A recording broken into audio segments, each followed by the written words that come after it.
I'm Lori Anderson, and I'm the founder and director of Transformative Circle. And I also work here at the Civic Center. That's how I meet some really amazing people. They come in the door to rent the space for weddings and parties and that sort of thing. And so I'm very fortunate and privileged to have that job. You might be interested in what happened right over here at Cub and Northdale Cub, right here in the corner of Northdale and Hanson Boulevard. A woman was targeted by 3 white people who dogged her around the store, saying really nasty, racist things to her. And then they really doubled down when she got in the checkout line. And the problem was, well, there's twofold. There's one, the bullying, but also the fact that there were 3 people against her. Nobody stepped up to do anything. And there could be many reasons for that, but I like to go with they didn't know what to do. I wouldn't have known what to do in that situation. Nobody pulled their cell phone out, nobody called 911, nobody asked for the manager, nothing. So tonight we're going to learn about how to take care of something like that without ourselves getting hurt and without the victim getting hurt. This is not the first time this has happened in Coon Rapids. This is the worst incident that I've heard. My friend Nate was walking into the same Cub, and somebody on the way out said to him, "Go back to where you came from." Nate is African American. My friend Christina was coming out of the post office on Foley Boulevard. She wears a hijab. Christina is Muslim. All that woman saw was her hijab, and she told Christina to go back to where she came from. This is who we live with. This is the people that live around us. These are bullies that live amongst us.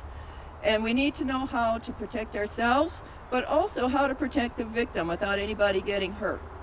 So tonight, Felicia Clark, our friend and neighbor, Felicia lives in Coon Rapids, is going to tell us about what we can do as bystanders, how we can be good bystanders.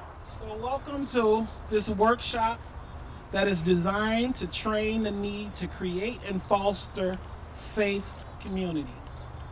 That's what we're here for.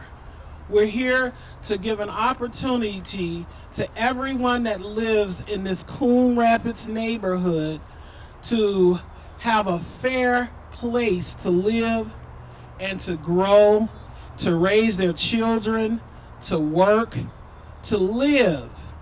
And it's all of our responsibility that happens here.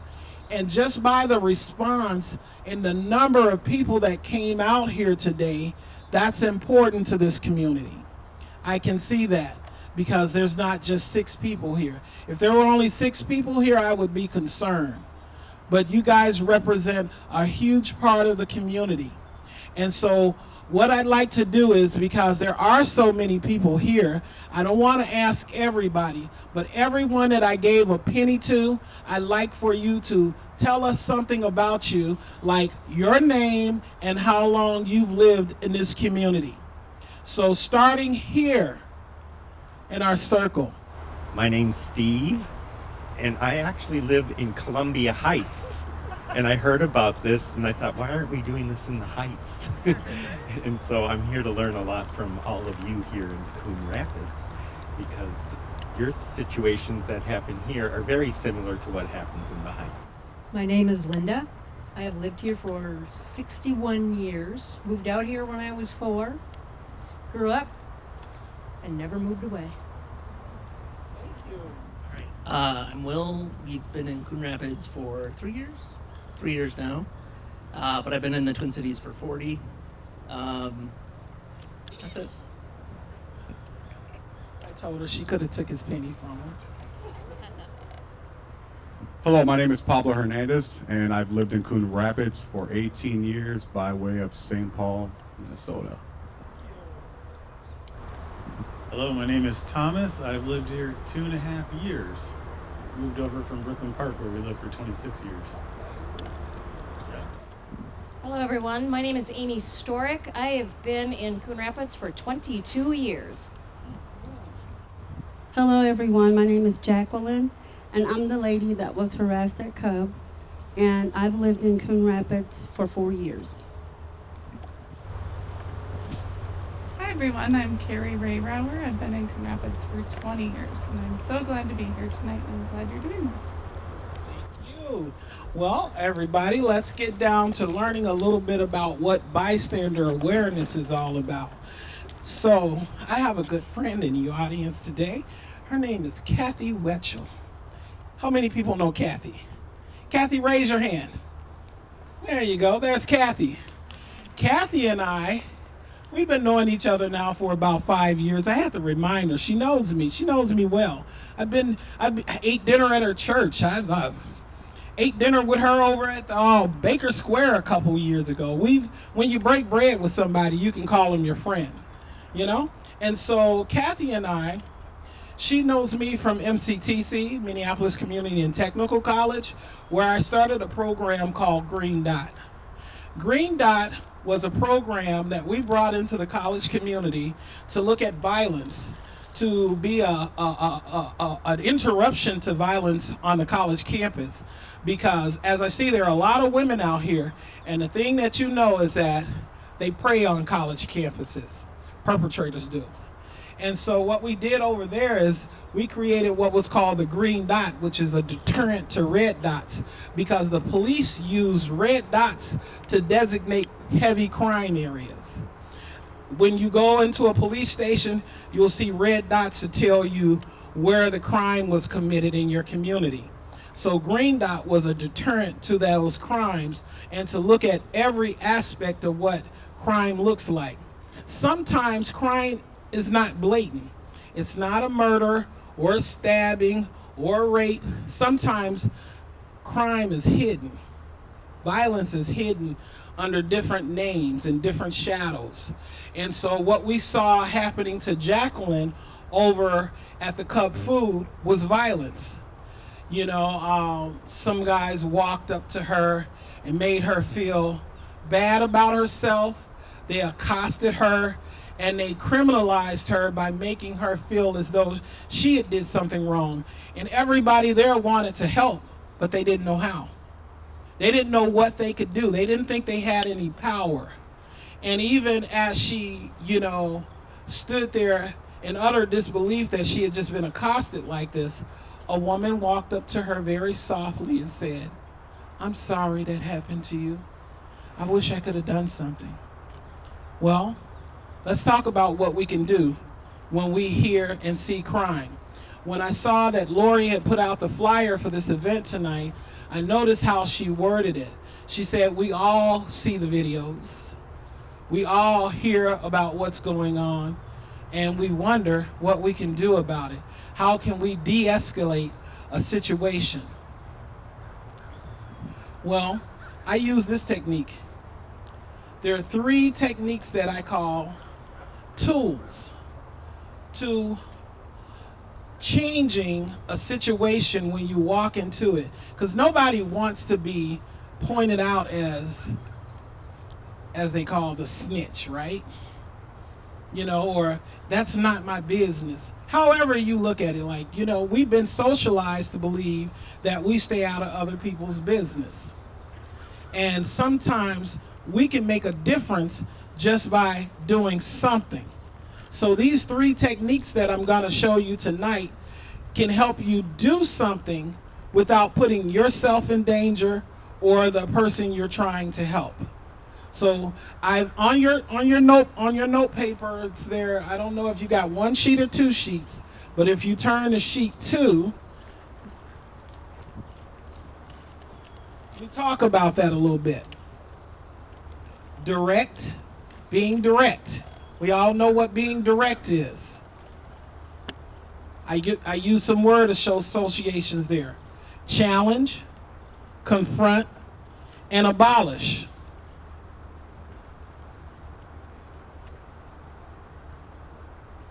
So on my board here, I'm telling you, you can be direct, right? So tonight, what I'm going to do with you, let's see. I wrote some scenarios here, and just shout it out if you want to. Tell me what you would do if this scenario happened and you were standing around. These are things you can do. You can use either approach. You can be direct, which is to say stop, right? That's a direct way of telling someone to stop it, right? You can confront them. Hey, what are you doing? That's not okay. Or you can interrupt it. Interrupt it any way you feel. Oh my God, my ankle. You know what? You just interrupt. Get in the way. Block it. Stop it from happening. Okay? And some of these things are interrelated.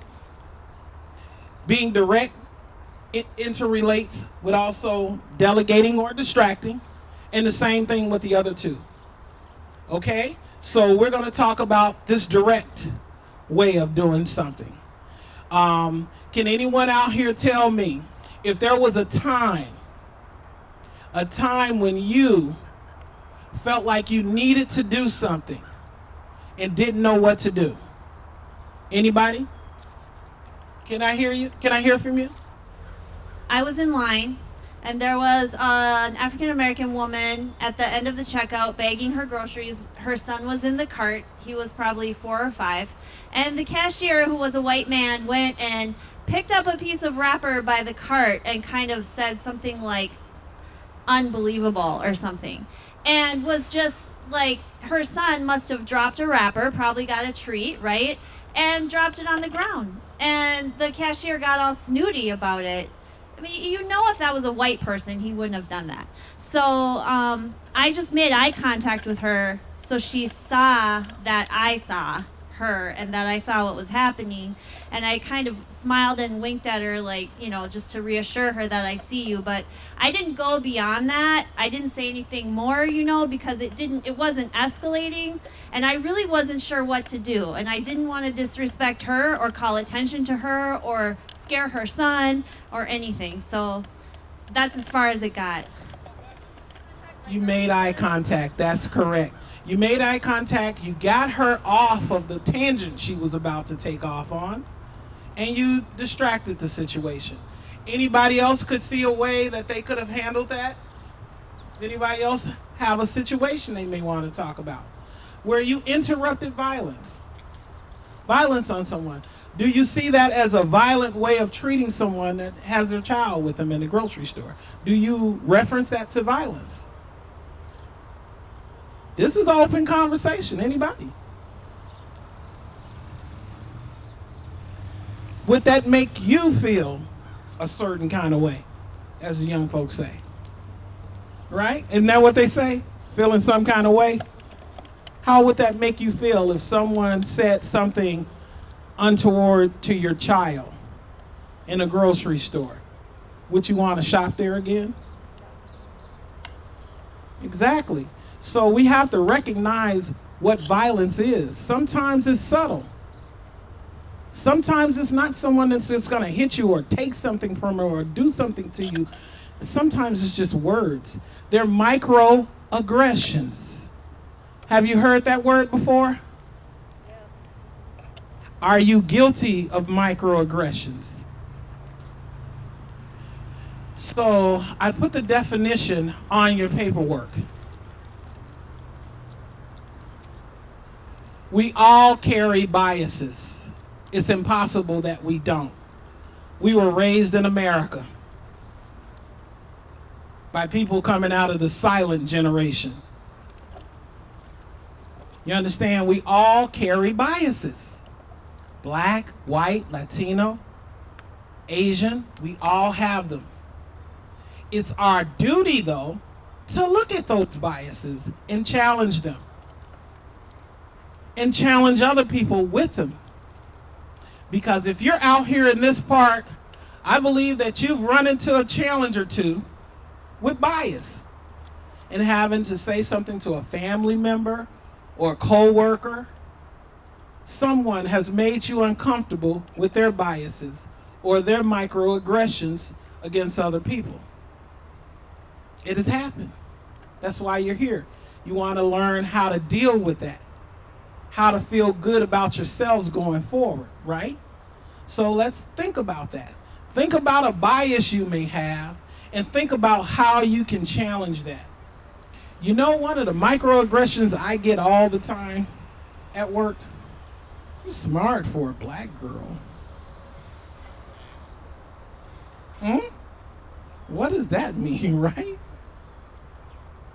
Or when I work with men, you don't know what you're talking about. You sound like my wife. How is that, relevant in the workplace, right? My voice is aggravating you like your wife. Your wife should have been left you. That's what I think, right? But I'm saying, guys, these are things that happen that are commonplace. You want to say something? You got a situation you want to tell us about, Linda? I've just finished reading Kendi's book, How to Be an Anti-Racist, and he noted that he has given up the word micro anymore and calls it all abuse. And that's so real because now we're going to say micro and macroaggression came out of a 70s conversation, but we're in 2020 now, right? Just call it what it is. It's aggressive behavior. You know, I tell Minnesotians all the time, I'm not passive aggressive. I'm just aggressive. I'm just coming at you. And so you're right, Vonda. It's just aggressive behavior. And some people do it unintentionally. Like, I have a really good friend, and I was walking the other day with her, and we're at the park, and we're having a good time. And she just said, Felicia, I don't mean to offend you. Well, you just did, because you're going there, right? She's like, I just want to know what you do with your hair when you go swimming. I told her I put it in this bag I carry with me everywhere. What are you talking about? What do I do with my hair when I go swimming? What do you do with your hair when you go swimming? You put something on it or you just let it flow, right? Okay. But that was an unintentional microaggression. She didn't mean anything by it. She was just curious. And she could have asked me without going into the, I don't intend to, because when you don't intend to, you usually do. And so we just got to think about it that way. And so after I explained all that to her, she's like, you know what? I feel such a fool, Felicia. Why did you let me do that? I said, I let you do it. I didn't do that. I didn't let you do that. I hate that you did that. I want to turn this around for you. I want you to sit here and help me braid my hair.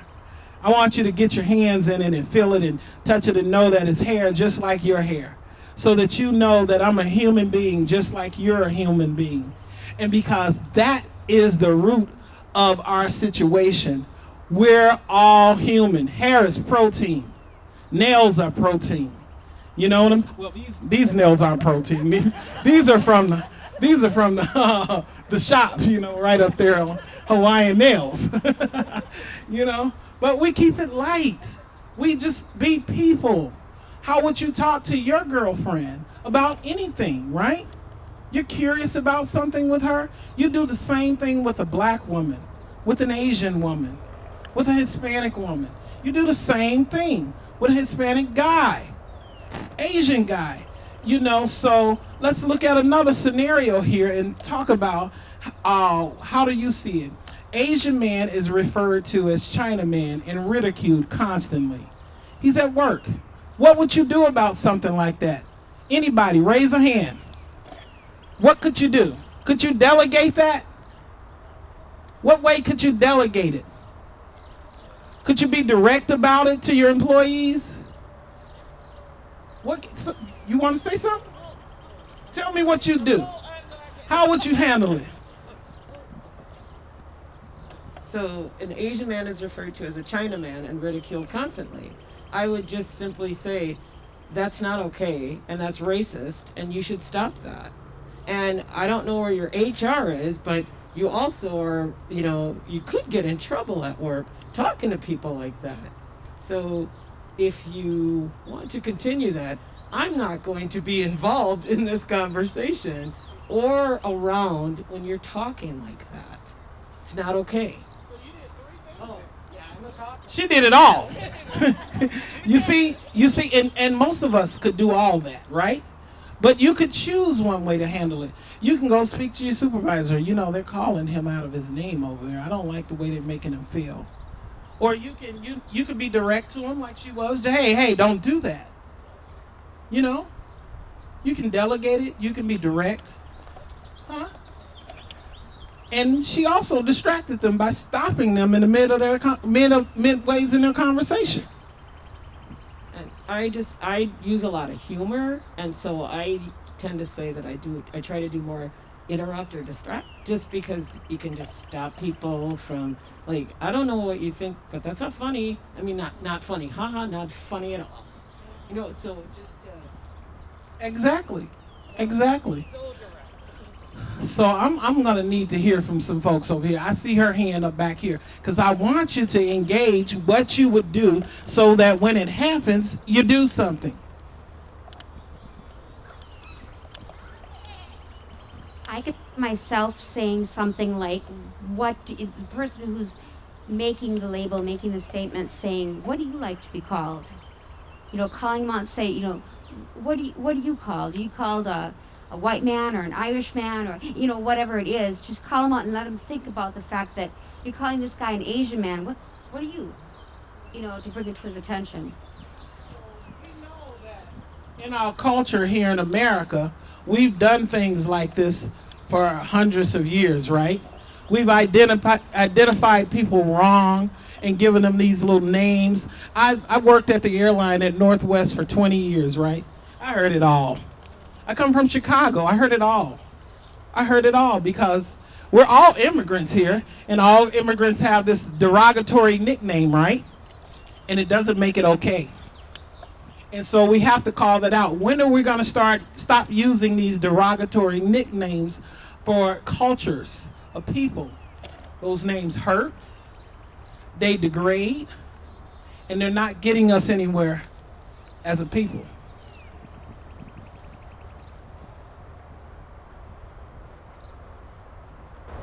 I think another step that you can do is even go to the victim and say, I got your back. Or even just to say, you're okay, a pat on the back, you know, let's defuse and leave the situation. Stop it first, and then also say, I've got your back. You know, as a person of color, someone telling me that they have my back is a real good reassurance. I want to stick close to that person, so I appreciate that a whole lot. And it especially means a lot to me if I have to go and report it, that you have my back, and not be afraid, because I'm already afraid. And if I don't think you're going to hold my back up, I'm not going to want to come back to that job. That's going to be a really hard place to come into every day. It's happened to me. Okay, let's look at this one. Elderly black men being spit on by a mob of white teenagers. What do? I'm looking for a hand. Well, I worked in the schools for a lot of decades, and so I'm not afraid of a group of any youth. And so I would be there and escort the man to a safer place. I would put myself literally between him and get him out of there.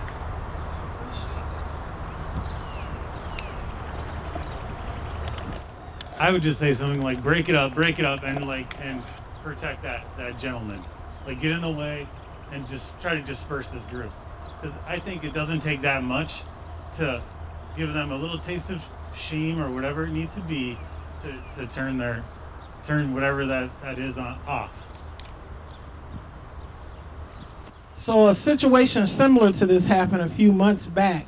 Did you hear about the elderly Native American man that was protesting a few months back, and a mob of white nationalists surrounded him and beat him? No? Yeah, this happened in America. This is happening everywhere we look. There's so many videos about it, you can't keep up with them. You know? Or the protest where the young lady was ran over by an angry nationalist, murdered. And she was trying to do something for another group of people. You know? She put herself in the way. So be careful of jumping in the middle but maybe choose another way of getting their attention. Be distractive. Or call 911. We all can do that. 911. Even if they don't do what we want them to do, make the call. We've done our due diligence. I have a question about that. If you were stepping in and it does get violent, that people, what is your view on taking a video of it? It seems like that is the thing everyone is starting to do. I just saw a video that was floating around a couple days ago of a guy that was assaulted in a park, and several people were just standing around and taking videos, and they weren't like necessarily stepping in, like some people were, but they were just videoing it, and the perpetrators were getting super upset because they were on camera or whatever. But what do you think about it's getting violent, it's getting escalated? Do you take a video? Do you put yourself like in the way, or what are your thoughts on that? So we all make a personal choice with that. You know, you watched the George Floyd murder, right? I didn't actually. Thank God you didn't, because you can sleep at night without seeing that image.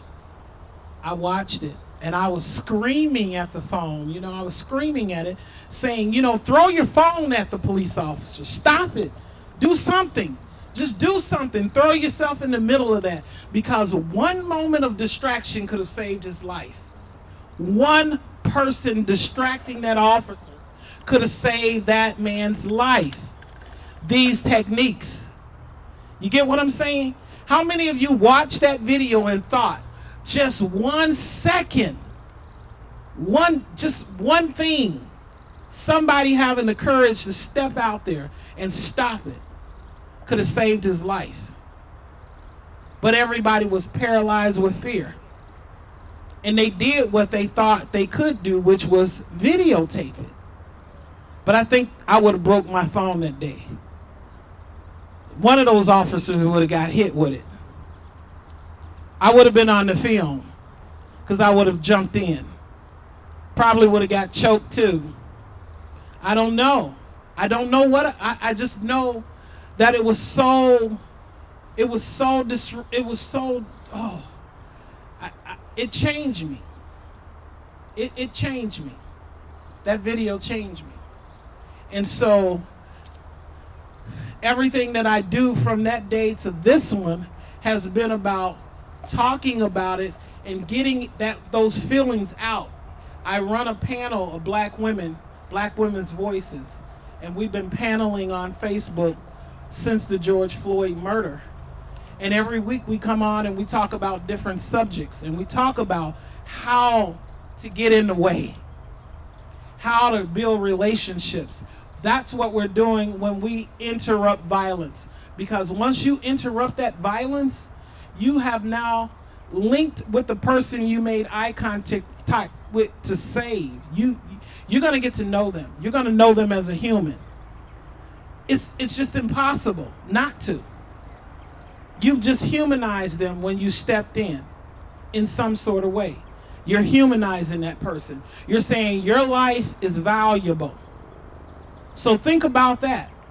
When you're at work and someone's around the water cooler or the copy machine making jokes about the black girl and her weave,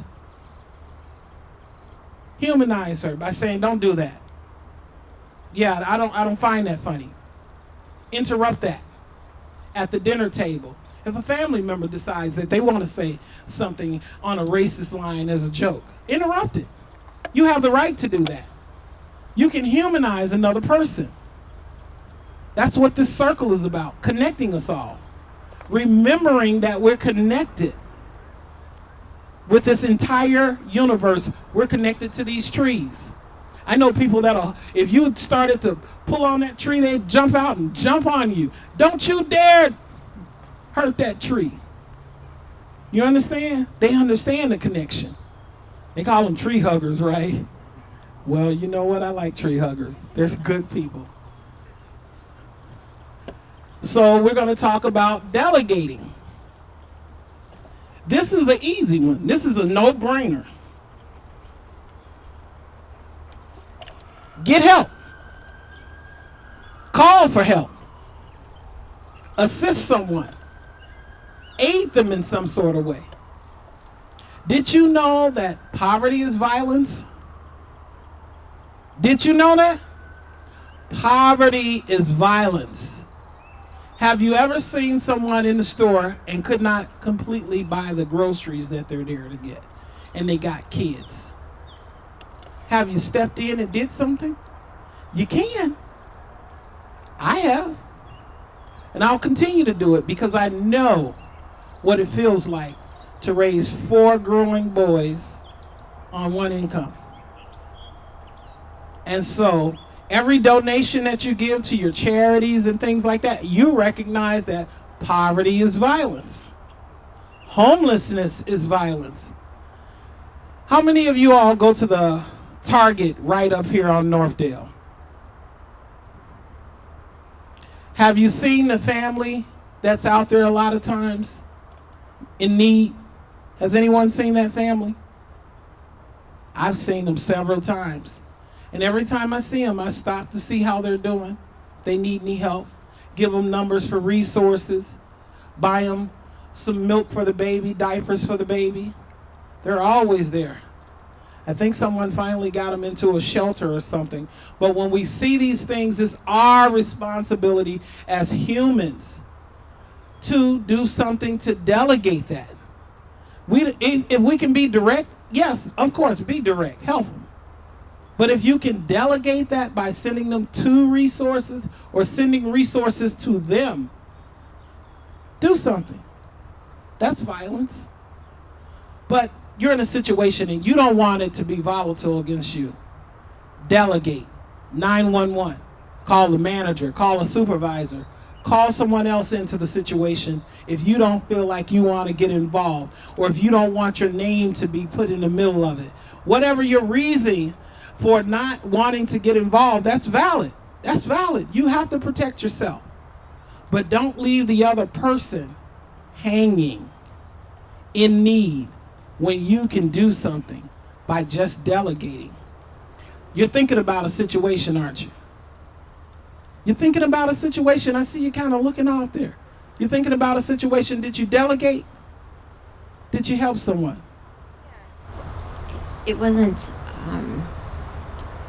a direct situation where they were being harassed, but it was a person laying on the ground. And as we drove by and saw them and we didn't know what to do, we couldn't stop. And I feel like it's a minor thing, but we called the police and said, hey, there's someone laying on the ground. We don't know what happened. We were in the traffic, and please go back and help them because we didn't know what else to do. But you gave a location. Yeah. And a description. You understand how she delegated that? She gave a location and a description.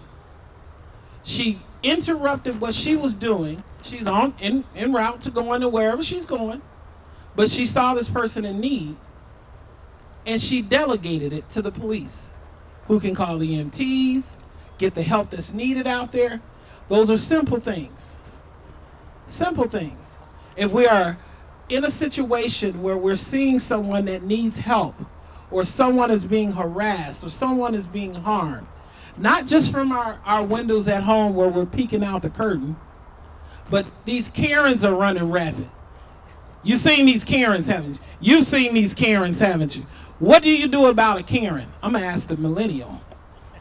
What do you do about a Karen? Does everybody know what a Karen is?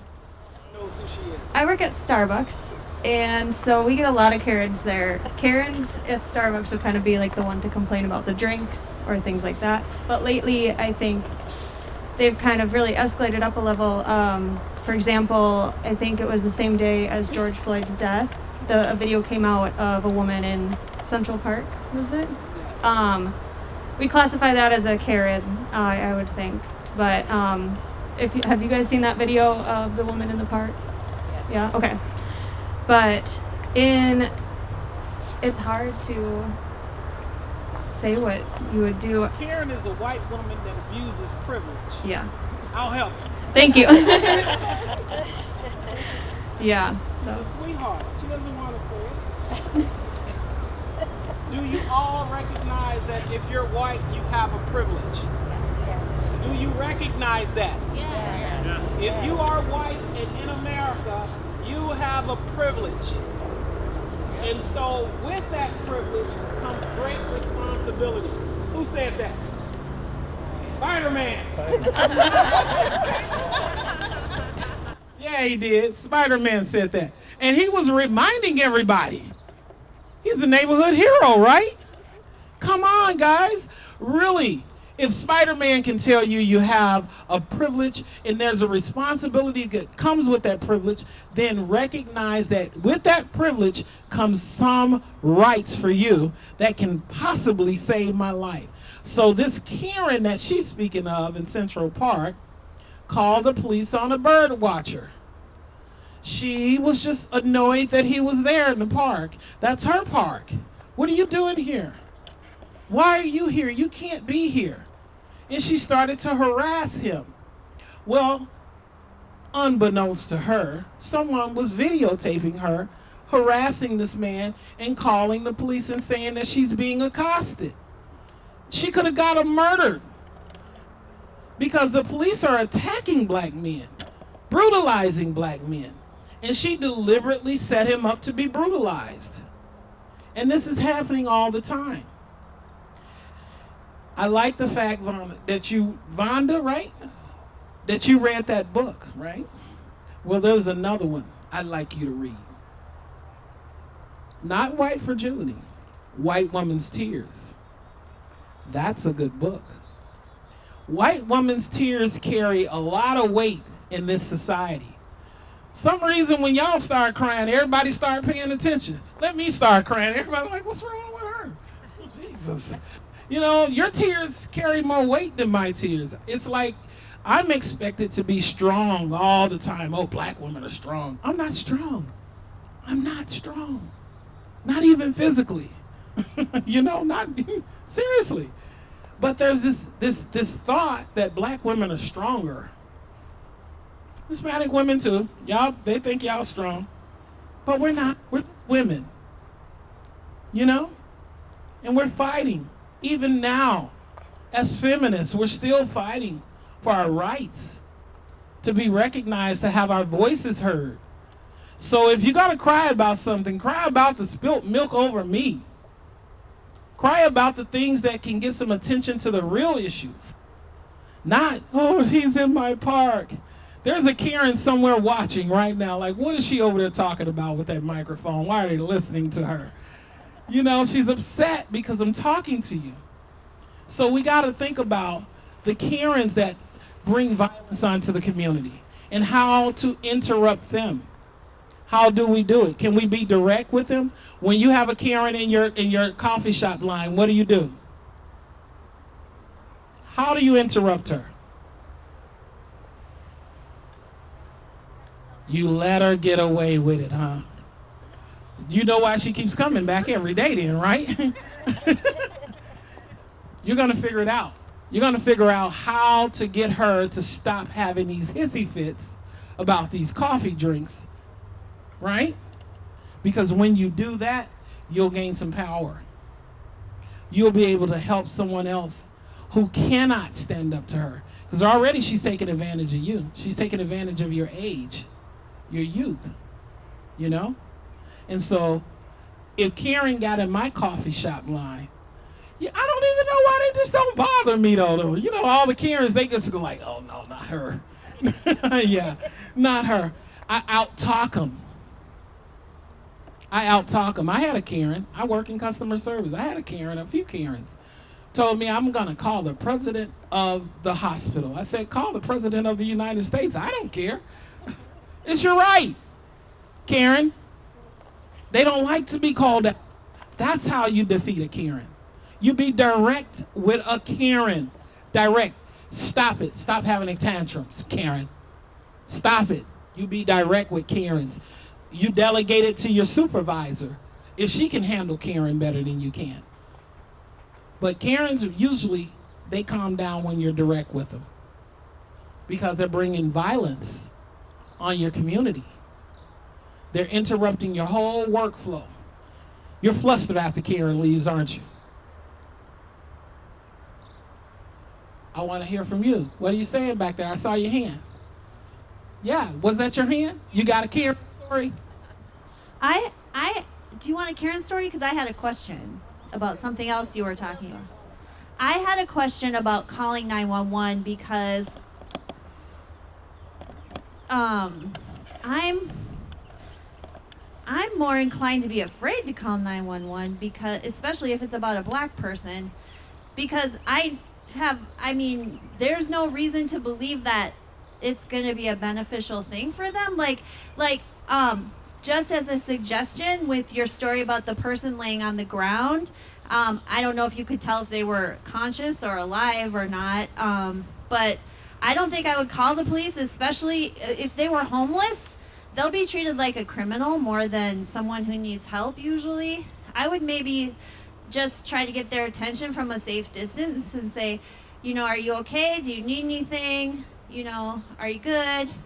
They might just be soaking up some rays or something. And I just feel like there's a line between someone being in physical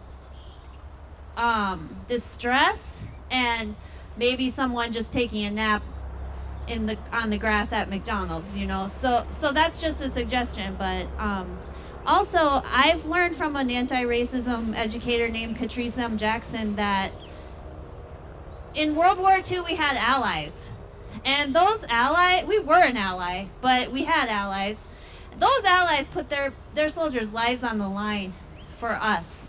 And we did the same for them. D-Day is all about allyship. And to be honest, if you're not willing to put your life on the line, then you're not an ally. And I know that sounds harsh. And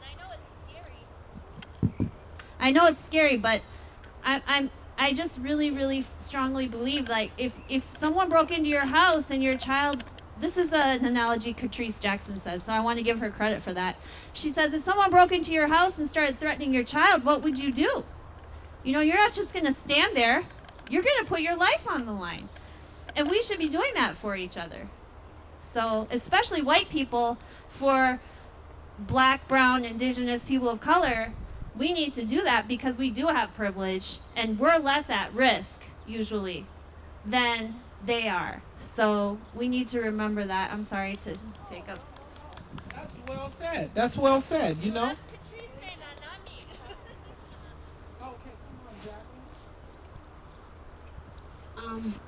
On the day that the incident happened to me at Cub, I kind of wish somebody had what the young lady said right there about taking out her phone and recording, because at least the police would have been able to identify the three people that attacked me, because when they touched me, which they had no right to touch me, and said white power, the people that were behind me had every opportunity to call the police or to take out their phone, and they didn't. So I kind of wish that people would do that, call 911 or record it. Why do you think they didn't call the police for Jacqueline? They were scared? Mm-hmm. And there's also this thing about black women being strong. People automatically assume we're strong, that we can handle situations. And it's crazy. Because they would have called for you if a gang of boys were standing there saying, black power, and had you trapped, right? They wouldn't have been frozen with fear. So we gotta recognize that we do have some power, that we don't have to just be frozen. And we cannot let our biases or our assumptions about people navigate our thinking. You know what I'm saying? And we gotta have these conversations with people it matter with in our own homes. We gotta have these conversations, because I know everybody out here is gonna go home and talk to all of their family members about Felicia Hamilton Clark. Oh man, you should have heard her. You should have saw her out here. She was telling it like it was. You know what I'm saying? You're gonna do that. And that's how information is passed. We haven't got to this information age that we are at right now without learning some things. These millennials are on fire. Up until 10 years ago, we didn't know nothing about taking a picture or video of a crime happening. This is new stuff. They're TikToking about it. Everything's a TikTok. You know? Serious. So we got to take this information age that we're living in and use it to our advantage. Because we got to keep everybody safe. We know to watch out for our elderly. We do not let anything happen to our elderly people in our community. Guess what? That's getting lost. That's getting lost. And I'm getting old, so y'all better pick it back up and do something about it. Cause I can't handle it, you know? I'm not gonna be able to be all bold like this for much longer. Nobody gonna be scared of me no more, you know? Thinking I'm strong. You know, but I'm just saying, we can do things. It's within our power. So we got this, let's see, scenario. Black Lives Matter sign on someone's front lawn. And every day they come home from work, they find out that their sign is missing. That's happening. Because there's a movement right now that says all lives matter. White lives matter. They don't like to hear Black Lives Matter. So they keep taking the signs down off this person's lawn. And this person is white. And they have a Black Lives Matter sign on their lawn. You think someone in the neighborhood is seeing this happening and just hasn't done anything? Because somebody's at home and they're watching everybody's house in the neighborhood, so they know who's removing that sign, but they feel powerless to doing something about it. What should they do? Anybody got a suggestion? Well, you put your game camera up and you get a real good picture of who's taking your sign, and then you just kind of stroll over and kind of ask him how he'd like to continue walking. That'd get his attention, wouldn't it? Did you hear what he said? Put that camera out there. Everybody has that doorbell camera now, right? Or if you're watching and you're seeing somebody doing this, can you be direct with them and say, hey, don't do that. That's not your property. Or you can delegate it by telling your neighbor whose property is being interrupted like that, right? You can call the police on them. They're trespassing. We have to use our power. Literally, when I got in my car to come here, and I have a Black Lives Matter sign, and I facilitated some of the other neighbors or people around in Coon Rapids to get some, and one of the women who had gotten one of my signs was sending me an email to say, do I have any more? Because today, and she's an African American woman, but today a pickup truck pulled up and managed to avoid, I think her neighbor told her, managed to avoid her Ring doorbell and snatched the sign. So now she wants another sign, and luckily I have one left. But it's just... A neighbor saw it and told her. So yeah. They stepped in. And she said that she called the police, and of course there's nothing, you know. The pickup truck is long gone and the sign is gone and whatever. But very much so, very much so. That is taking matters into your own hand. The next time, because she's going to go back and say to her neighbor, you know what? The police didn't do anything about it. So when she puts her new sign out there, that neighbor's going to be watching. And you know what that neighbor's going to do when he sees that truck come through there the next time? He's going to be watching them, and he's going to say something to them. They're not going to take her sign again because the neighbor is watching. Well, one of the things that I've told various people in my social circle, because my sign is about 10 feet in front of my Ring doorbell, like I don't think you could take my sign without being on camera. And then I said, if you want to take my sign and I get a picture of you and so you get identified, then it's a hate crime. And that's a felony.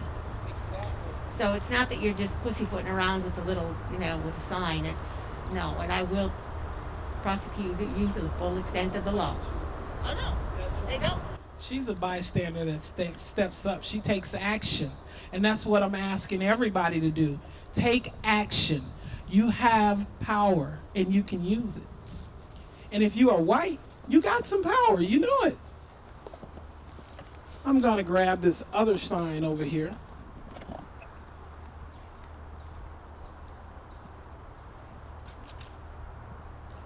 And so I gotta tell you about an experience I had.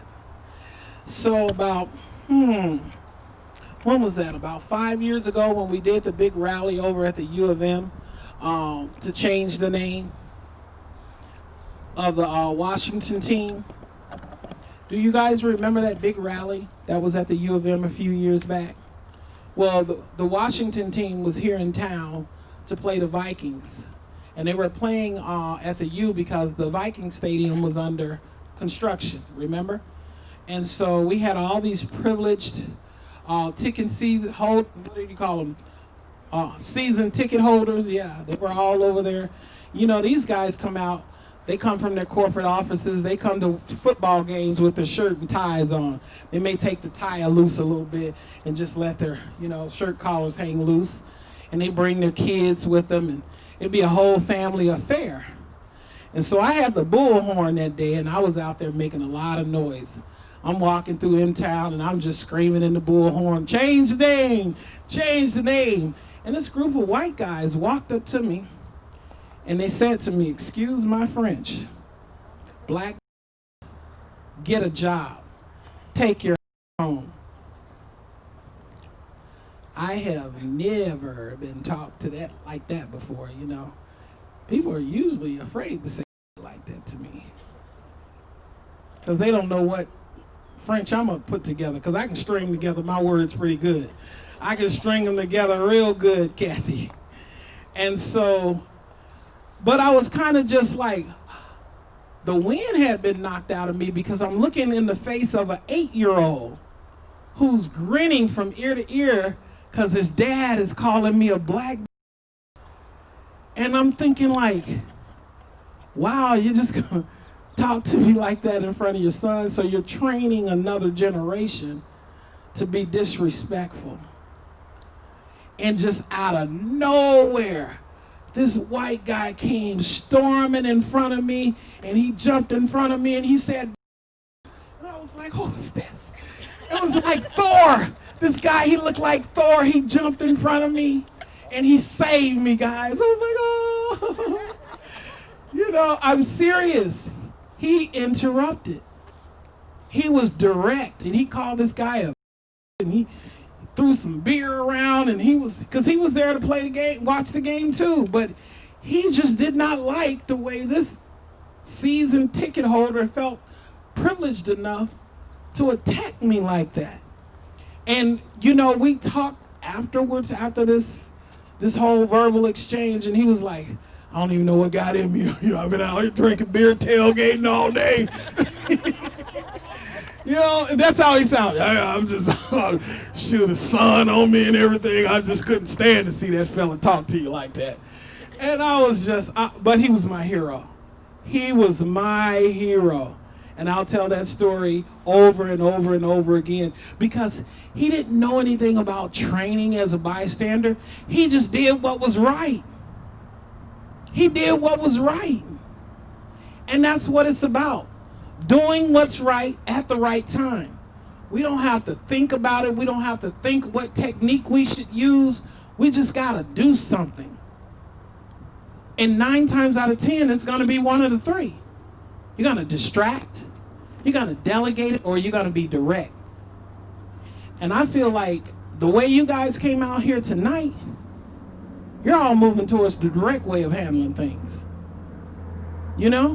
Just be direct about it. Because we're all connected. We're humans.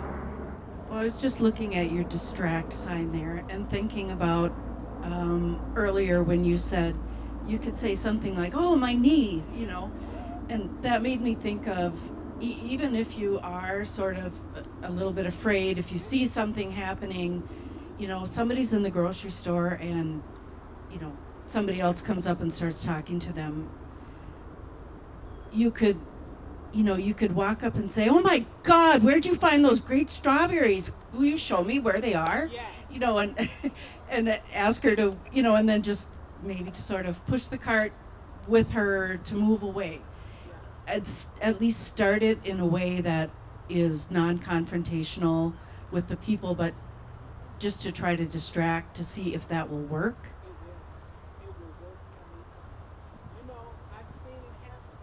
You can use someone else's name. Just like Jacqueline was in that store, somebody could have said, "Hey, Betty, is that you, girl?" And it would have took all the focus off of her.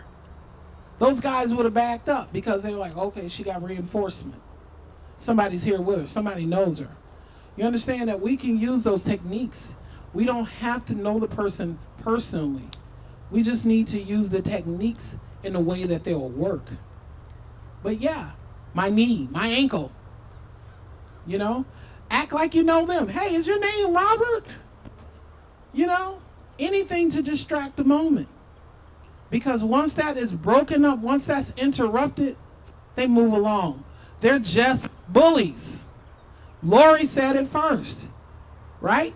They're just bullies. And how do you get a bully to sit down? You make them feel stupid. I don't know a bully yet who won't stop bullying once he feels stupid. Right?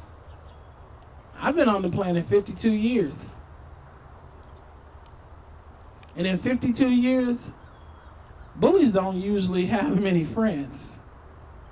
They're not people who get along well in life. Well, now these bullies are grouping up and calling themselves gangs and different names. They give themselves different names and stuff like that. But that's still bully behavior. And they don't like themselves, and other people don't like them. And they're looking for some attention. Well, give them the attention that they need. Distract, delegate, or be direct. They don't like it. Have you ever called a man a narcissist? Have you ever called, I'm asking my ladies out here, have you ever called a man a narcissist? Boy, you'll befuddle him for hours. Oh, you want to distract a man, call him a narcissist. Just go like, you know, you're a narcissist. And they're like, what? What are you talking about? What do you mean I'm not a narcissist? I don't know what you're talking about. What did I do? You know, you'll have them befuddled for hours. You know? So one of those guys that are out there harassing like they were harassing Jacqueline, call them a narcissist. They're going to try to figure that out. They're going to, buddy, what you call me a narc? No. Just do something. Do y'all agree that you can do something? Do you know what just happened to everyone here listening under my voice tonight? What just happened to you? You've been activated. You have been activated. You are no longer just a complicit bystander. You have now been activated. You have to do something because now you have tools. You can't pretend like you don't know what to do anymore. When you're at Starbucks and Karen comes in, you know what to do. If you can't handle Karen, pass her on. Delegate it. Tell your mom, hey, be up here every morning at 8. Karen comes in. Your mama know what to do. She gonna take care of that for you, baby. Karen ain't bugging you no more. Too many people know now. And you tell me where that Starbucks is at, and I'll be there too. Well, no, you know what? Black people aren't going to Starbucks right now. Yeah, so Karen's having her full throw over there. She's loving it. No black people are there. Because they won't let us wear Black Lives Matter shirts there. They don't let the staff wear Black Lives Matter shirts. Did you guys hear about that? Yeah. They stopped their employees from wearing shirts that say Black Lives Matter. Or did they take that rule down? Oh, well, we still ain't going there. You want to say something? Yeah, we still ain't going there. You shouldn't have did it. See, I didn't even get the memo that they had took it down. See there? I was offended and I stayed offended. You ain't gonna play with me like that. But you're activated now. You have tools now, and you're gonna use those tools, and you're gonna share those tools with everyone you know. Because this is important. This is how we change the world. So you know what happened here in Minnesota has made us ground zero for the fight against racism. Be proud of Minnesota. You know, up until recently, I didn't know how profoundly important Minnesota was in the scheme of things in the world. But it seems like everything comes from Minnesota. Everything good, it's a good thing. We make an impact on the world. Do you see what happened when we started rallying and we started protesting after the George Floyd murder? The entire world stood up. The entire world. It was like the pandemic. Exactly. So be proud of who you are as Minnesotians, because there's something happening here. This is ground zero for the change. And it starts like this. We need your embrace as people of color. We need you to understand this is the first place that I've ever lived. And I've lived all over the place because I told you, I came here with the airline that they call people Native American.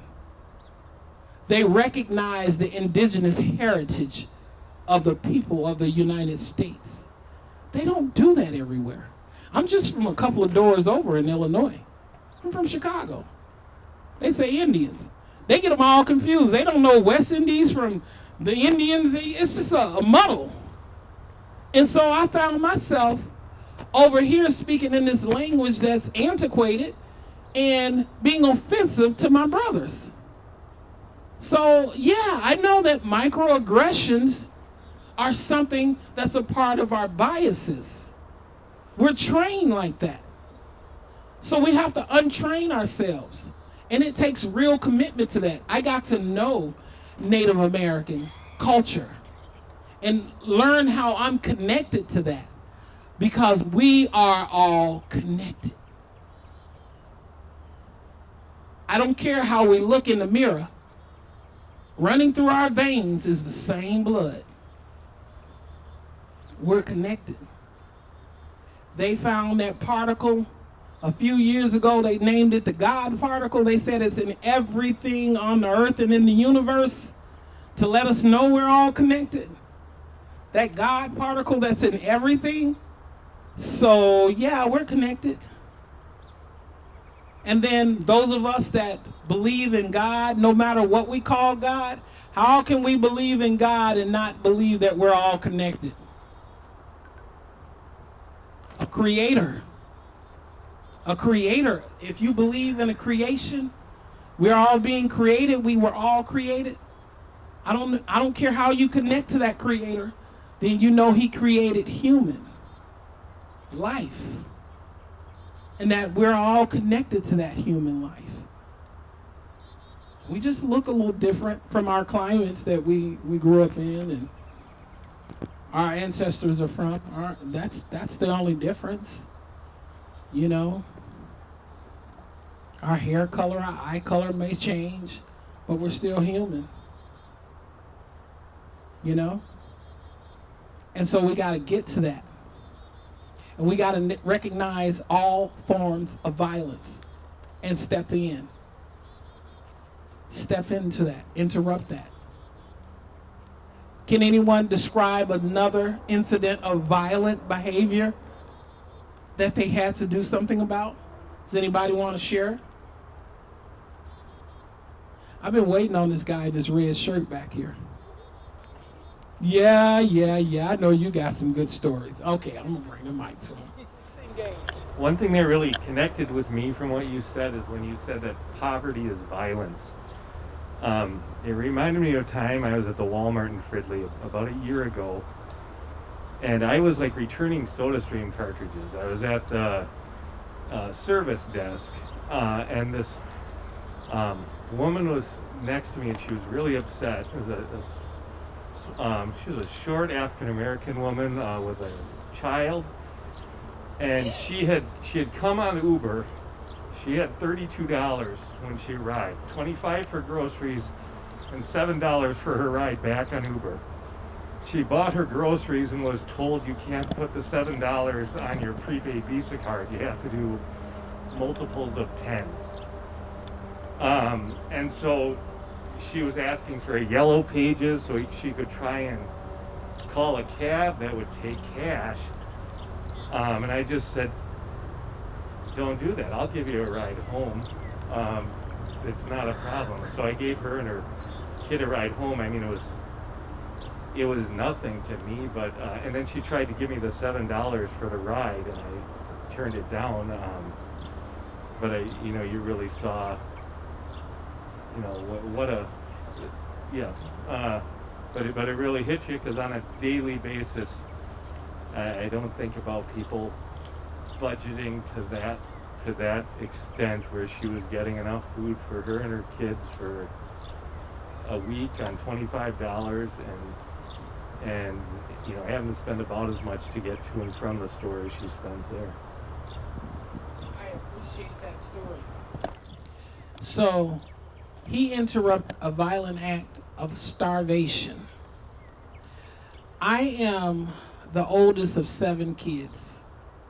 My mom received food stamps, and days like this, the summer, when she was trying to make ends meet working and getting food stamps, days like this, I would have paid for a cup of Kool-Aid, something sweet, a cookie.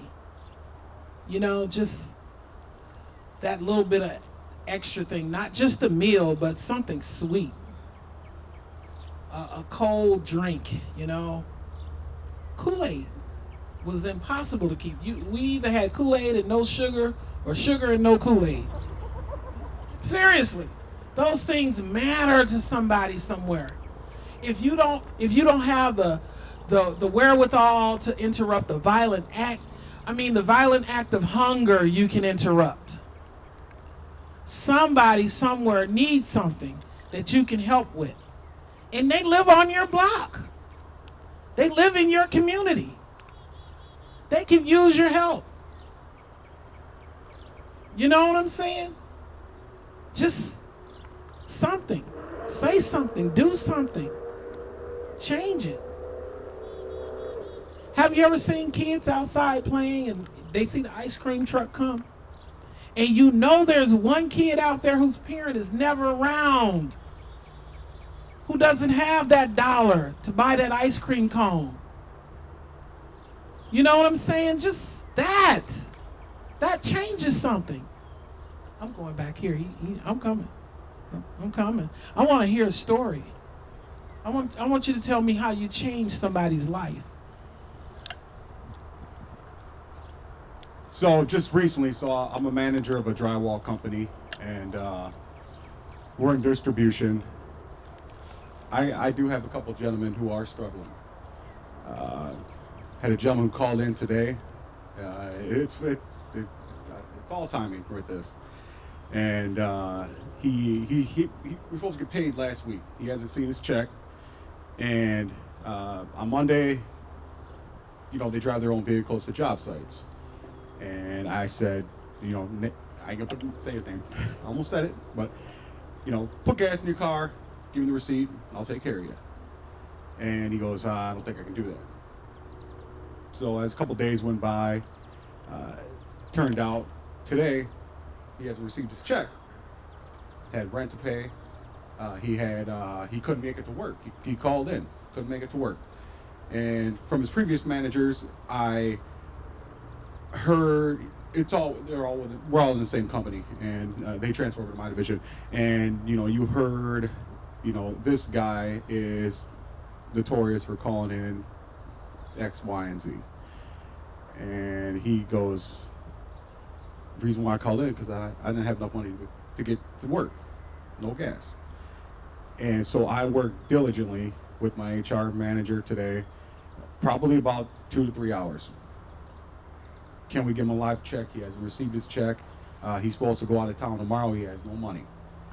And there was pushback here and there, and I finally said, look, if he doesn't get his check by Monday, I will take care of him. So what I did was, half of his paycheck he was supposed to get, I gave him half of that. And I said, like I heard the term, I got your back. And with that, just like you said, you know, we do have a duty to help people. And there are others out there who are less fortunate. I grew up in that.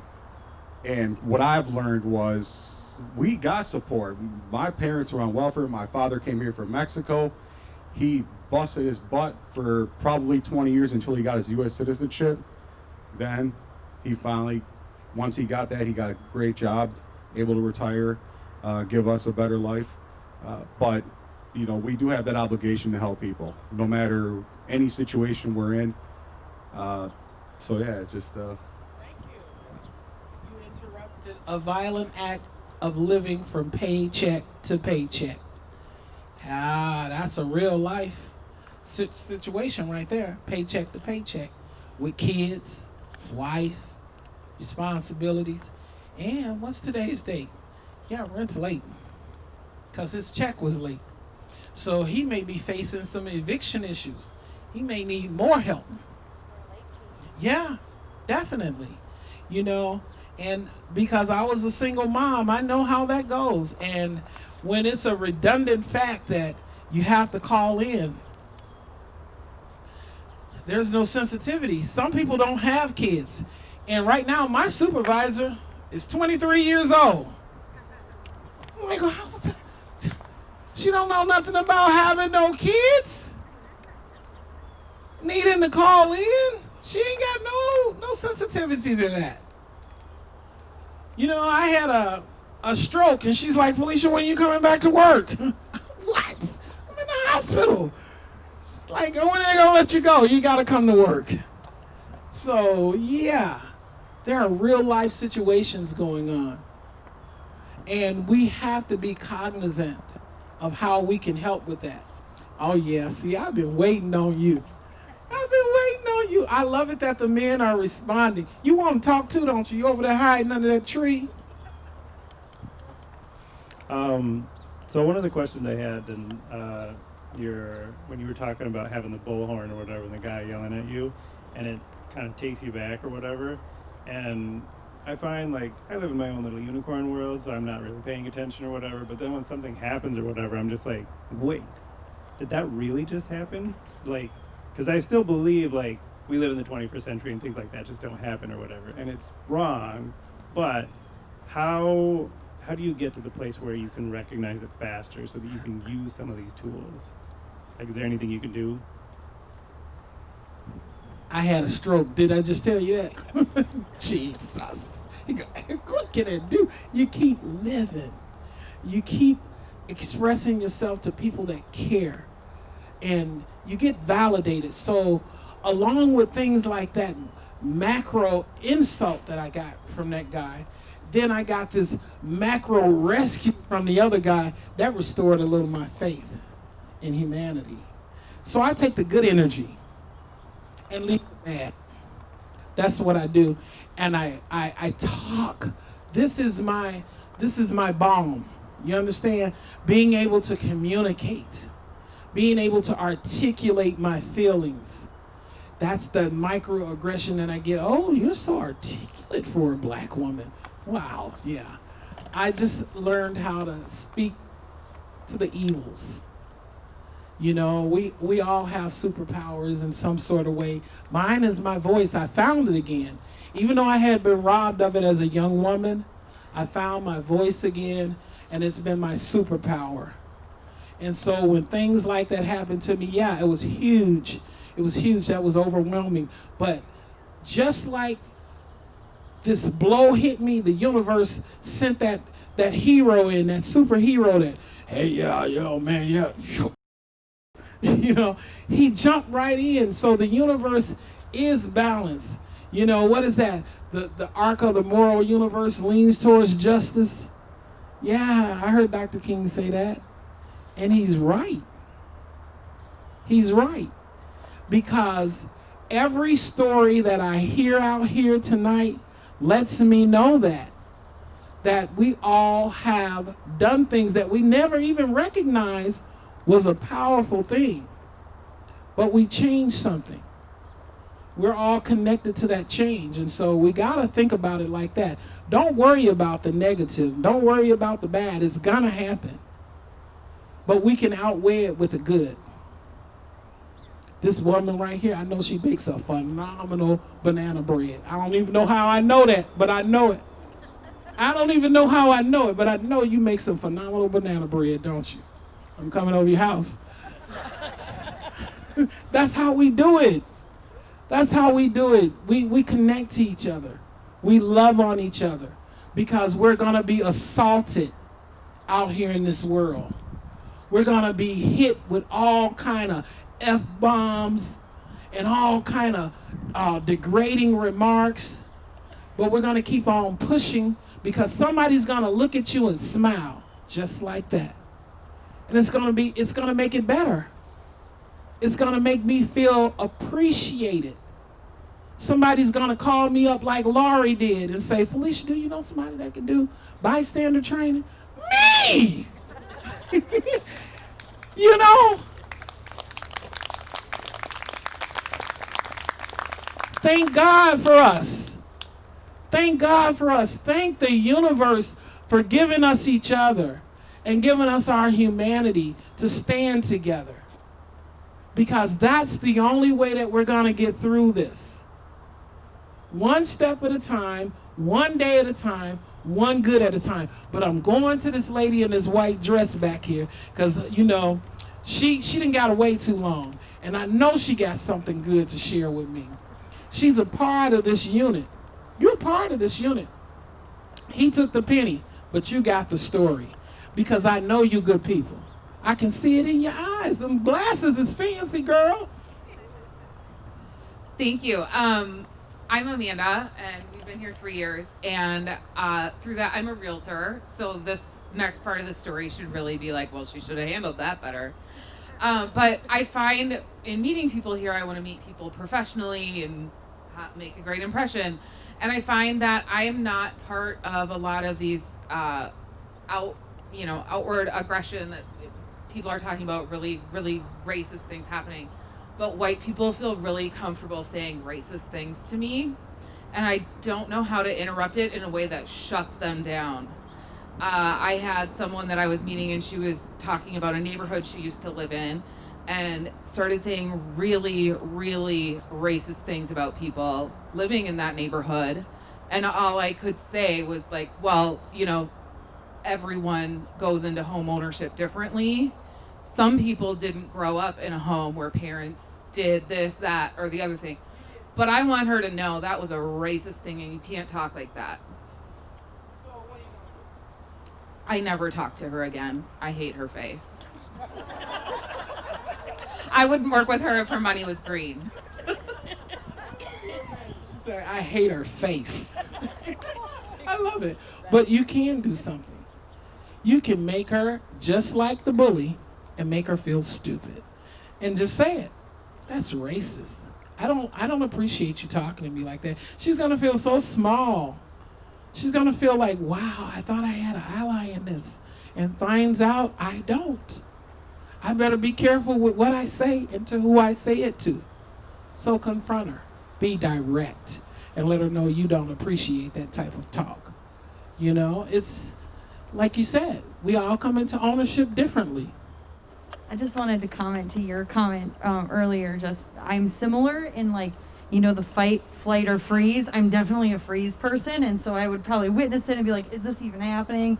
What is going on? But I think maybe in reflecting on your question, like, what would I do? Maybe we approach the victim at that point. We didn't step in the actual moment, but going to the victim at that point afterwards and just trying to reassure them or provide help that they would maybe need. Because I know I feel your exact same thing. It's like, I wouldn't maybe know what to do or even have the capacity to do it, but maybe after the fact we could support the victim.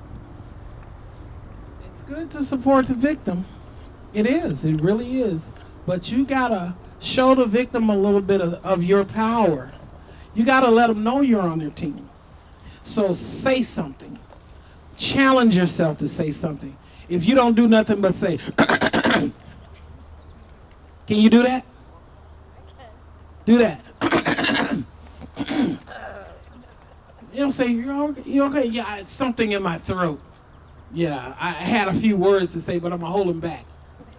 You know, they'll get the message. And you said you freeze like a deer in the headlights, right? Have you ever seen that movie, Tommy Boy? That is a hilarious movie, right? Remember when that deer woke up in the car? He tore that car up, didn't he?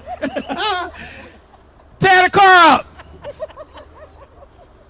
Wake up out of that freeze and tear the car up. It'll scare the hell out of that person that just pulled that on you.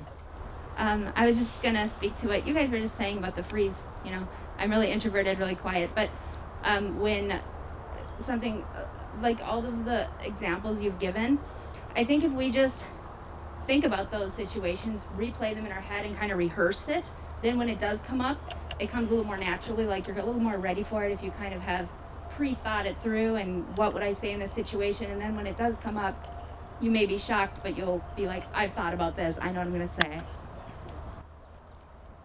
You know how you practice in the mirror for that bully at school? I know you've all done it, right? Practice for that bully at school. Practice what you're going to say. Practice what you're going to say. So, on all of these points or whatever, I realized I didn't actually say any story or whatever, but so at my work or whatever, I work with one guy or whatever for basically just like 4 days at a time.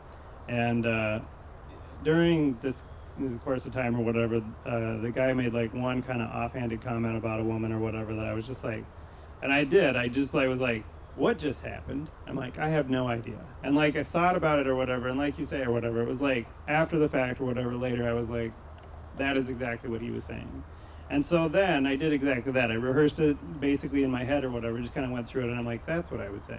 And not surprisingly or whatever, like a day later or whatever, he made another offhanded comment or whatever, and I basically just turned to him, I'm like, you have daughters, right? And that shut him down. It was done. Because as soon as that woman was human to him, it was over. He never said another word about it. And so that was kind of like what you were saying or whatever. If you can humanize the people that they're talking to, it's over. They don't say a word again. I'm Amira. I'm a current high school student, but last year I went to North. So I was in 8th grade science, and we had a substitute. Nothing was out of the ordinary. I sat down, she took roll call, she asked my name, she stopped. I was like, okay, teachers usually do this. She stopped, and I was like, okay, teachers normally do this. My name isn't that hard when you think about it, it's Amira. And then, so she gets to my name, she says Amira, and I just quickly correct her, I'm like, it's Amira. And then she goes, why do people have to make the kids' names so hard? And I just kind of was like, oh my God, did she just say that? And the whole room was dead silent. And thinking back on it now, I wish someone would have stood up for me and been like, hey, that's not okay. Her name isn't that hard. No reason to say that. So I went home to my dad, told him what happened, and I made her look like an idiot because my dad emailed the principal's immediately like, she's not going to be back. But if you can stand up for somebody for something like that, please do. It's so simple. And nobody should have to feel ashamed about their name because a name is a source of pride.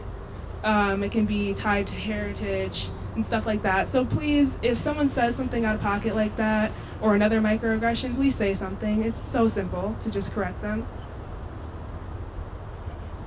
I hate that happened to you. Thank you. Thank you for sharing that story. I hate that happened to her. You imagine me in 1970 with a name like Felicia. Could nobody see it? I was Felicia, Flesh. It was just toe up. It just call me Fifi, please. On the topic that we're discussing is what to do or what to say, I found that I act really dumb. And I asked them, well, what did you mean? Or if they say a joke, I said, well, I don't get it. And I said, well, what do you mean by that? And then they have to explain it. And then they start explaining it. And the more they explain it, the dumber they feel. And then they tend to just shut up around me. So then they don't say it you just make them feel stupid. Just like what you were saying.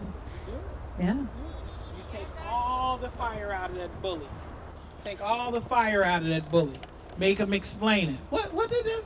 I just wanted to say I think it's important for everyone to intervene, because my fear is always in that moment, if someone doesn't do something, what's going to happen with those individuals the next time?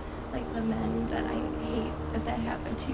What would happen if they saw my son on the street biking? You know, that's my fear, and that's why I think it's so important to say something or to do something instantly. It doesn't have to be perfect. It could be stop. It could be, are you kidding me? It can be anything. But when you stop someone in that moment, you prevent possibly the next situation. And that's why it's so critical to intervene immediately. Did you hear her? It could be her son. She's put herself into the equation. So she appreciates someone saying something. It could be very easily her own child. Okay, I saw a hand. Here we go. You know, we've talked a lot tonight about marginalized people and different kinds of violence. And, you know, when I think about the list of people that are vulnerable, I think of, you know, different socioeconomic things, different races. But one thing I think we don't think about is people with disabilities. And I often think that they're so far in the shadows, they're not even considered in a list of people that are vulnerable. So maybe it's not a situation where you need to protect them or offer them resources, but simply humanize and be kind and recognize them and their families. I appreciate that being added to the conversation. You know, generally, people with disabilities, people know not to go there, but when they do, people will rise up to step, they'll rise to the occasion. But on the offhand that they don't, we have to be activated. That reminds me of just being a part of this circle and how I'm not a person who sees things happen much. I'm not a people watcher. And, you know, we have 2 children with disabilities plus a brother with a disability. So I'm always busy. I'm kind of like the tough skin, and I don't really pay attention to what people are looking at or if they're looking at my children. But it makes me think I need to be more aware of my surroundings and see stuff more. I've just kind of built a shell around us, and that's the way we protect each other, you know. So I have a brother with disabilities, and I keep watching your son because he's very curious about me. He's like, what is she doing with that microphone? Whenever you want to talk on the microphone, I'm going to give it to you. You want to say something? All right. Hello. Thank you. See, our circle is completing. I love it. So you know I'm coming to you, right? Outer Edge, that's what I'm going to name you. Outer Edge. Hi. So, can you hear me okay? So I work at a public library. So I see a wide variety of all things. And something that happened just last week, there were these older ladies using the printer, and this guy was ready to print his stuff and they weren't quite done. And like we were just, me and this guy were just talking because he needed help with his things. So and it's like he just went from like 0 to like 100 just instantly. He just like, he was totally chill right up until the moment he wasn't. And I was just doing my best to like be like, you know, he's like, well, I'm not gonna have my time left on the computer. And I'm like, can I pull something up for you in the meantime? You know, like just trying to distract him and just be like, hey, what can I help you with while we're waiting? You know, but yeah, I wish I could have handled the situation better, because I know they were feeling really anxious and he was being really aggressive. And yeah, I mean, I wish I could have done more looking back on it, but yeah. And I think in the moment, you know, I did the best I could, but yeah. And I tried to make them feel too, like, you know, I saw what happened. I'm sorry that happened. So. You acknowledged them. That's huge. And you didn't put yourself in danger with a man. You know what, guys? Did you know that librarians are some of the coolest people on earth? I'm serious. They have so much power. They control the media. They control all the things we get to learn in a learning environment. especially if they're on college campuses. Am I not? I'm right, aren't I? But these people are in touch with news from around the world. They're in touch with everything. And they're huge activists. Librarians are the best. Well, guys, I think we're wrapping up out here. We got about 10 minutes left. We've told a lot of stories, and we are all really aware of what we need to do, right? Tell me one thing. Give me one thing, millennial. One thing we can do. I'm gonna make it easy for you. Say it louder. Distract. What is another D we can use? What's the other two? Say it louder. What's that third D? Yeah, we said distract, delegate. What's the third one? Be direct. Be direct. Right now we're living in very volatile times. This world is in a place I've never seen it before. I don't know, by the time our little millennial gets up here to 52, I don't know what is going to be happening in the US of A. You know what I'm saying? But I hope it's good things, because I hope to be about 90 then, you know. My grandmother's 95, so I got longevity in my blood. I want to be alive to see the world change in good ways. But we are making changes in Minnesota on this war against racism. And you're going to see it in your time, Kathy. You're going to see it. You've already seen the world change in the last 50 years. I have. There was a time my grandmother, she worked in a house as a maid. You understand? They were told that they couldn't have other jobs. So I've watched the world change. I was told when I had 4 kids, oh, you'll never do anything with your life. You'll never leave Chicago. I'm in Minnesota, via Memphis, via LA, via, where else did I live? Louisiana. I've been around. So we can't decide for other people what they're going to do with their lives. And we are making changes that we never thought we would make today. We're doing things that our parents wouldn't have imagined us doing or saying.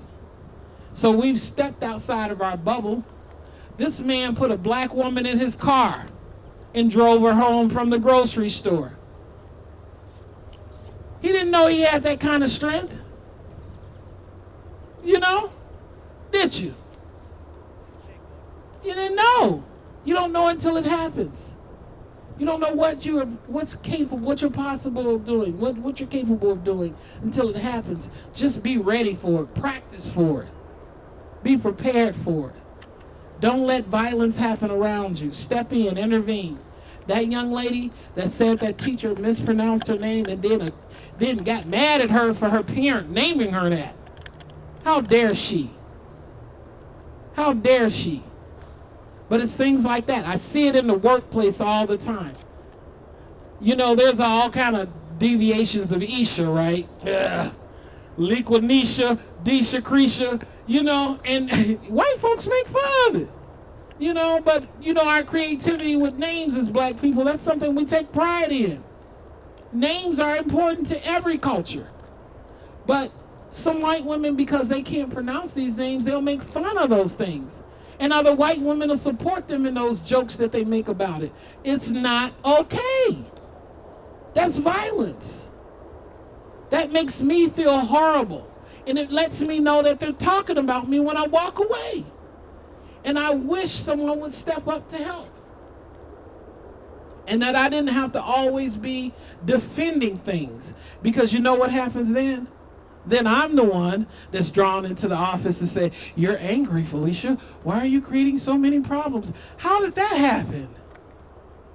How did I become the villain here? So I need allies. I need people to step in and say, hey, I got your back. Yeah, they're making fun of her name. They're making fun of all the names of black people. Step in. I got the job with Northwest Airlines because they were throwing applications away for people who had black names, who lived in zip codes that were the north side or the south side. I got a job all the way in Chicago because Northwest had a class action suit on it. You remember that back in '94? They had to hire people of color. And they had to hire women. So I got that double bubble. I got affirmative action and people of color. Oh, they dogged me real good over there. What are you talking? All right. No, it wasn't all right. I got dogged real good over there. Yeah, we'll give you the job, but we're going to make sure you hate it every day. Oh, yeah, they did. Because I was the first woman coming in the door. Click. First chief. Kick. First one in the tower. Kicking doors in. You know, they'll never forget me. Oh, they fired me 3 times. I'll never forget them either. But that's the way the world goes. We keep on moving. You know, we just keep moving. We don't focus on the negative. We take the good things. I traveled all over the world. Would not have had that opportunity. Would not be in Minnesota right now. Would not have the 10 beautiful mixed grandchildren I have right now if it wasn't for all that. So we have to take the good with the bad. It comes. It's all there. It's a part of this life. It's a part of this humanity. Because we're some people with all sorts of flaws. So I forgive you and I love you and we're a part of each other. This circle, I've imprinted on you tonight and you've all imprinted on me. We're going to take these imprints and we're going to move forward with that. And everywhere we go in the world, a little piece of me and a little piece of you have intermingled and I take you with me. I take you with me. If I see you on the streets, if you see each other on the streets, you're going to say, hey! You might not even remember my name. Just say, hey, girl! You know? That's life. That's humanity. And that's what it's all about. That's what we came here for tonight. So I thank you all very, very much from the deepest and sincerest part of my heart. Thank you for letting me share with you how to be a good bystander and take action. You've all been activated. Thank you very much.